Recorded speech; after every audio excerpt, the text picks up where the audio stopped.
Si vous vous êtes déjà demandé si les sodas light pouvaient réellement aider à contrôler son poids, vous n'êtes pas seul. Mes patients me posent souvent cette question et honnêtement, la réponse n'est pas aussi simple qu'on pourrait le souhaiter. Aujourd'hui, je voudrais vous présenter une étude fascinante qui examine comment les sodas classiques et light affectent notre cerveau et notre appétit, d'une manière qui pourrait vous surprendre. Je tiens tout d'abord à préciser que je ne suis pas ici pour vous dire que les sodas light sont mauvais pour la santé ou que vous ne devriez jamais en boire.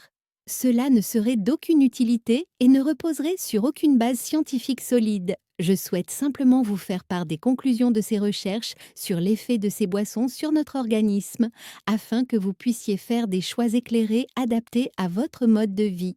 Une étude particulièrement intéressante publiée dans le Journal of Food Science and Technology a attiré mon attention. Les chercheurs voulaient qu'on retroche à Sakiatsu et voulaient comprendre si les sodas light provoquaient le même type de réponse addictive dans notre cerveau que les sodas classiques. Et laissez-moi vous dire que leurs conclusions m'ont vraiment ouvert les yeux sur la complexité de notre relation avec les boissons sucrées. Pour comprendre cette étude, nous devons parler un peu de la façon dont notre cerveau réagit à différentes sensations. Vous connaissez cette sensation de satisfaction que vous ressentez lorsque vous prenez la première gorgée d'une boisson fraîche et pétillante? Ce n'est pas seulement dans votre tête. Enfin, en fait, c'est dans votre tête, mais d'une manière très réelle et biologique. Notre cerveau libère de la dopamine, souvent appelée hormone du bien-être, en réponse à divers stimuli. Et les boissons gazeuses, elles sont particulièrement efficaces pour déclencher cette réaction. Voici quelque chose qui pourrait vous surprendre. Les bulles elles-mêmes contribuent à rendre les sodas si attrayants. Nous avons dans la bouche des nerfs sensoriels spéciaux qui réagissent spécifiquement à la carbonatation. Lorsque ces minuscules bulles touchent ces nerfs, elles envoient des signaux directement au centre de récompense de notre cerveau. C'est pourquoi l'eau gazeuse est souvent plus rafraîchissante et satisfaisante que l'eau plate, même si les deux ne sont que de l'eau. Votre cerveau reçoit littéralement un supplément de signaux de plaisir provenant de ces bulles. Les chercheurs de cette étude ont voulu voir s'il y avait une différence dans la façon dont notre cerveau réagit au sucre par rapport aux édulcorants artificiels. Ils ont testé plusieurs types différents. Le sucre ordinaire, la stevia, qui provient d'une plante, d'autres édulcorants naturels, comme le xylitol, et des édulcorants artificiels, comme l'aspartame et le sucralose. Ce qu'ils ont découvert est vraiment remarquable. Tous les édulcorants testés, qu'ils soient soit naturels ou artificiels, ont déclenché une libération de dopamine plus importante que l'eau pure. Cela n'avait rien de surprenant. Ce qui était surprenant, c'est que la quantité de dopamine libérée était pratiquement la même pour tous les édulcorants. La seule chose qui importait vraiment était le goût sucré. Plus la boisson était sucrée, plus la réponse dopaminergique était importante. Que le goût sucré provienne du sucre ou d'un édulcorant artificiel. Cela nous apprend quelque chose de très important. Du point de vue de votre cerveau, le sucré est le sucré. Votre système de récompense ne fait pas vraiment la distinction entre le sucre et les édulcorants artificiels lorsqu'il s'agit de cette réponse immédiate de plaisir. Cela pourrait expliquer pourquoi passer d'un soda classique à un soda light ne semble pas toujours être un sacrifice. Votre cerveau continue de recevoir la récompense qu'il recherche. Mais c'est là que les choses se compliquent. Si la réponse immédiate du cerveau peut être similaire, ce qui se passe ensuite dans votre corps est très différent selon ce que vous buvez. Lorsque vous consommez un soda classique contenant du sucre, votre taux de glycémie augmente rapidement. Cela vous donne un regain d'énergie, mais tout ce qui monte doit redescendre. Ce coup de barre que vous ressentez une heure ou deux plus tard, c'est votre taux de glycémie qui redescend, souvent à un niveau inférieur à celui de départ. Ces fluctuations de glycémie n'affectent pas seulement votre niveau d'énergie, elles ont également un impact profond sur votre appétit. Lorsque votre glycémie baisse, votre corps interprète cela comme un besoin de plus d'énergie, ce qui déclenche des signaux de faim même si vous venez de manger. C'est comme si votre corps appuyait sur le bouton d'alarme, vous demandant de manger quelque chose, n'importe quoi, pour faire remonter votre glycémie. J'ai observé ce phénomène chez de nombreux patients. Ils boivent un soda classique au déjeuner, se sentent bien pendant environ une heure, puis se retrouvent à piller le bol de bonbons du bureau vers 15 heures. Ce n'est pas un manque de volonté, c'est de la biologie. Votre corps réagit à ces fluctuations de glycémie d'une manière tout à fait prévisible. Les sodas light fonctionnent différemment à cet égard. Comme ils ne contiennent pas de sucre, ils ne provoquent pas le même pic et la même chute de glycémie. Certaines recherches suggèrent qu'il pourrait y avoir une légère réponse insulinique, ce que les scientifiques appellent une réponse insulinique céphalique, simplement due au goût sucré. Mais elle est loin d'être suffisamment importante pour provoquer le type de fluctuation de glycémie que l'on observe avec les sodas classiques. Cela pourrait faire des sodas light les grands gagnants, mais attendez, ce n'est pas tout. Vous vous souvenez que j'ai mentionné que tous les édulcorants déclenchent une réponse similaire de la dopamine? Eh bien, cette récompense cérébrale peut influencer votre comportement alimentaire d'autres manières. Plusieurs études ont montré que les personnes qui boivent des sodas light avant un repas ont tendance à manger davantage lors de ce repas que lorsqu'elles boivent de l'eau ou ne boivent rien du tout. Pourquoi cela se produit-il? La théorie dominante est que lorsque votre cerveau goûte quelque chose de sucré, mais que votre corps ne reçoit pas les calories attendues, cela peut déclencher une alimentation compensatoire. C'est presque comme si votre cerveau disait: ah, attends une minute, j'ai goûté quelque chose de sucré, où est mon énergie? Ce décalage entre les attentes et la réalité peut vous pousser à rechercher ces calories manquantes dans d'autres sources. Je trouve cela particulièrement important à comprendre, car de nombreux patients m'ont dit qu'ils ne comprenaient pas pourquoi ils ne perdaient pas ou pas de poids, alors qu'ils étaient pour être passés au soda light. Les sodas light ne contiennent certes aucune calorie, mais s'ils vous poussent à manger 200 ou 300 calories supplémentaires lors de votre prochain repas, cela aura un impact sur vos objectifs. Je voudrais maintenant aborder un sujet qui revient souvent dans ces conversations: la sécurité des édulcorants artificiels. Il existe beaucoup de craintes et de désinformation à ce sujet, et même si nous devons prendre au sérieux les préoccupations potentielles en matière de santé, nous devons également nous pencher sur ce que dit réellement la science. En ce qui concerne l'aspartame et le sucralose, les deux édulcorants artificiels les plus courants dans les sodas light, les résultats des recherches pourraient vous surprendre. Beaucoup de gens pensent que l'aspartame est le plus dangereux, peut-être parce qu'il existe depuis plus longtemps et qu'il a fait l'objet d'articles plus alarmistes sur Internet.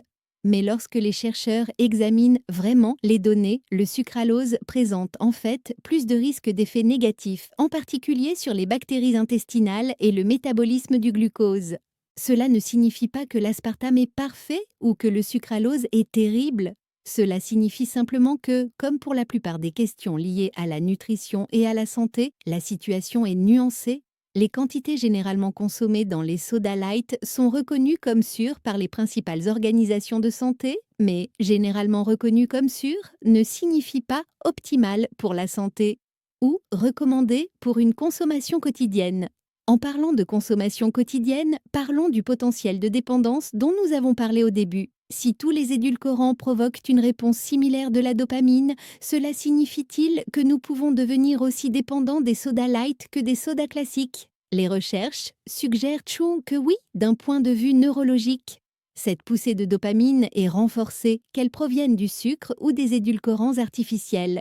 Cependant, je dirais qu'il existe une distinction importante entre la dépendance neurologique et ce que j'appelle la dépendance métabolique. Avec les sodas classiques, vous obtenez les deux: la poussée de dopamine qui vous donne envie d'en consommer davantage et les fluctuations de glycémie qui poussent votre corps à rechercher physiquement une énergie rapide.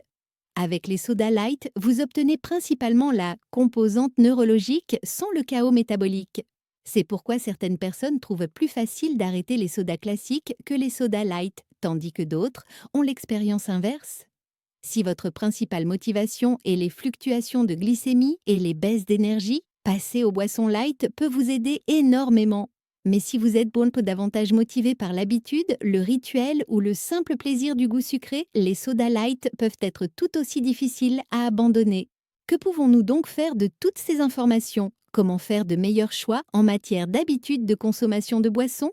Permettez-moi de vous faire part de quelques stratégies qui ont bien fonctionné pour mes patients. Tout d'abord, si vous consommez un soda light, pensez à l'accompagner d'un aliment qui apporte de vrais nutriments, en particulier des protéines.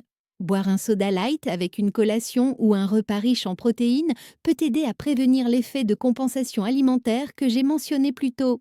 Les protéines envoient là des signaux de satiété qui peuvent ne contrebalancer la recherche par votre cerveau des calories manquantes provenant du goût sucré. Une autre stratégie prometteuse consiste à ajouter des électrolytes, en particulier du sodium, à vos boissons. Je sais que cela peut sembler contre-intuitif, Ne sommes-nous pas censés réduire notre consommation de sodium? Mais des recherches montrent qu'un apport adéquat en sel peut en fait aider à réduire l'appétit et les fringales. C'est peut-être l'une des raisons pour lesquelles certaines personnes trouvent les eaux gazeuses enrichies en électrolytes plus satisfaisantes que les sodas light classiques. Personnellement, j'ai trouvé cela utile dans ma propre vie. Il existe désormais des boissons électrolytiques gazeuses édulcorées à la stevia qui vous procurent la même sensation que les sodas tout en vous apportant l'hydratation et les minéraux dont votre corps a réellement besoin. La combinaison des bulles, de la douceur sucrée et des électrolytes semble être la recette idéale pour vous satisfaire sans déclencher une faim excessive par la suite. Le moment où vous buvez votre boisson est également important. Si vous remarquez que boire un soda light l'après-midi vous conduit à trop manger au dîner, essayez de changer le moment où vous le buvez.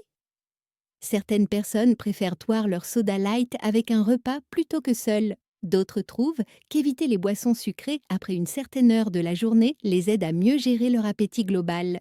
Il vaut également la peine d'essayer de réduire progressivement la douceur à laquelle votre palais est habitué. Nos préférences gustatives sont remarquablement adaptables. Si vous buvez actuellement plusieurs sodas light par jour, essayez de les alterner avec de l'eau gazeuse. Avec le temps, vous constaterez peut-être que l'eau gazeuse nature avec un trait de citron ou de citron vert devient tout aussi satisfaisante que le soda light. Je voudrais aborder un autre aspect de ce sujet qui me semble très important, la composante psychologique. Pour beaucoup de gens, le soda light de l'après-midi n'est pas seulement une question de soif ou même de goût. C'est une pause dans la journée, une petite récompense, un moment de plaisir dans un après-midi stressant. Comprendre et respecter le rôle que ces boissons jouent dans votre vie au-delà de leur simple impact nutritionnel peut vous aider à apporter des changements plus durables. Si votre habitude de boire des sodas light consiste en réalité à faire une pause, pourriez-vous la remplacer par une petite promenade? S'il s'agit d'avoir quelque chose de spécial à attendre avec impatience, qu'est-ce qui pourrait remplir ce rôle? Je ne suggère pas que tout le monde doive renoncer complètement au soda light, mais être conscient des raisons et des moments où nous consommons ces boissons peut nous aider à faire des choix plus réfléchis. Parlons également de l'hydratation dans son ensemble. L'une de mes préoccupations concernant les sodas classiques et light est qu'ils peuvent remplacer la consommation d'eau. Bien qu'ils contribuent à votre apport en liquide, l'eau reste le choix optimal pour l'hydratation. Si vous buvez plusieurs sodas par jour, qu'ils soient for light ou classiques, vous ne consommez peut-être pas assez d'eau pure dont votre corps a besoin pour d'innombrables fonctions, de la régulation de la température au transport des nutriments. Le facteur de carbonatation ajoute un autre élément à prendre en compte. Si ces bulles créent la sensation agréable dont j'ai parlé plus tôt, elles peuvent également entraîner des ballonnements et une gêne chez certaines personnes. Si vous remarquez des problèmes digestifs, en particulier si vous buvez plusieurs boissons gazeuses par jour, il peut être utile de réduire votre consommation pour voir si vos symptômes s'améliorent. Je sais que certains d'entre vous se disent peut-être « Tout cela est très intéressant, mais que dois-je faire concrètement ?» Voici mon conseil pratique. Si vous buvez actuellement des sodas classiques et que vous vous souciez de votre poids ou de votre taux de glycémie, passer au soda light peut être une mesure raisonnable. Cela élimine l'impact immédiat sur la glycémie et réduit les calories liquides. Cependant, je vous encourage à considérer cela comme un tremplin plutôt que comme une destination finale. L'objectif ultime, pour la plupart des gens, devrait être de réduire complètement leur dépendance aux boissons sucrées en trouvant satisfaction dans l'eau, les tisanes et autres boissons non sucrées la plupart du temps. Si vous choisissez de continuer à boire des sodas light, soyez conscient de leur effet sur votre appétit et vos habitudes alimentaires. Faites attention à ne pas manger davantage après avoir bu un soda light. Remarquez si certains moments de la journée ou certaines situations vous incitent à compenser en mangeant davantage. Cette prise de conscience peut vous aider à faire des ajustements qui vous permettront d'atteindre vos objectifs de santé généraux.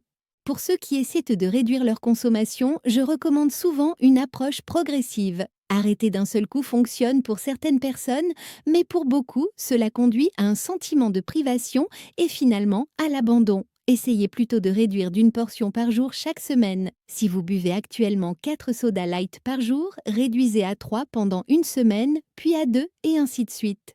Cela donnera à vos papilles gustatives le temps de s'adapter et vous aidera à trouver d'autres boissons que vous appréciez. N'oubliez pas non plus que la perfection n'est pas le but ici. Si boire un soda light plusieurs fois par semaine vous aide à éviter d'autres choix moins sains, cela peut être un compromis raisonnable pour vous.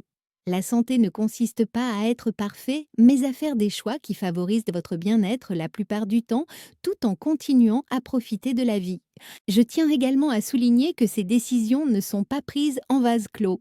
Vos habitudes alimentaires globales sont bien plus importantes que le fait de boire occasionnellement un soda light.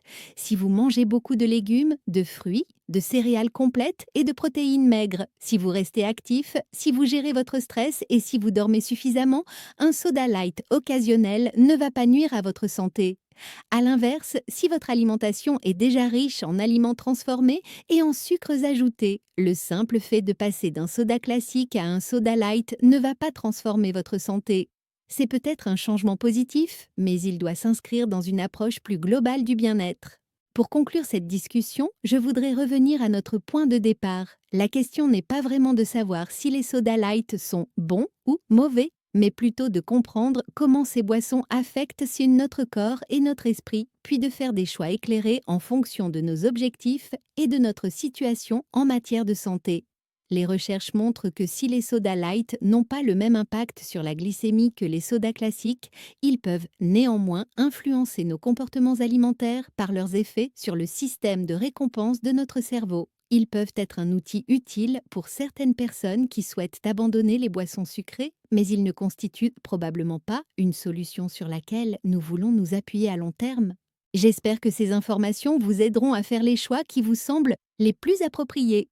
Cela peut signifier réduire votre consommation de soda light, être plus stratégique quant au moment et à la manière dont vous les consommez, ou encore accepter votre consommation modérée actuelle tout en vous concentrant sur d'autres priorités en matière de santé. Quelle que soit votre décision, n'oubliez pas que changer ses habitudes demande du temps et de la patience envers soi-même. Chaque petit changement positif compte et ce qui fonctionne pour quelqu'un d'autre ne fonctionnera peut-être pas pour vous. Écoutez votre corps, soyez attentif à la façon dont les différents choix vous font vous sentir et n'ayez pas peur d'expérimenter pour trouver ce qui favorise le mieux votre santé et votre bonheur. La santé est un parcours, pas une destination, et comprendre la science qui sous-tend nos choix n'est qu'un outil parmi d'autres pour nous aider dans cette voie. Que vous soyez plutôt soda light, eau gazeuse ou quelque part entre les deux, j'espère que cette discussion vous aura donné matière à réflexion.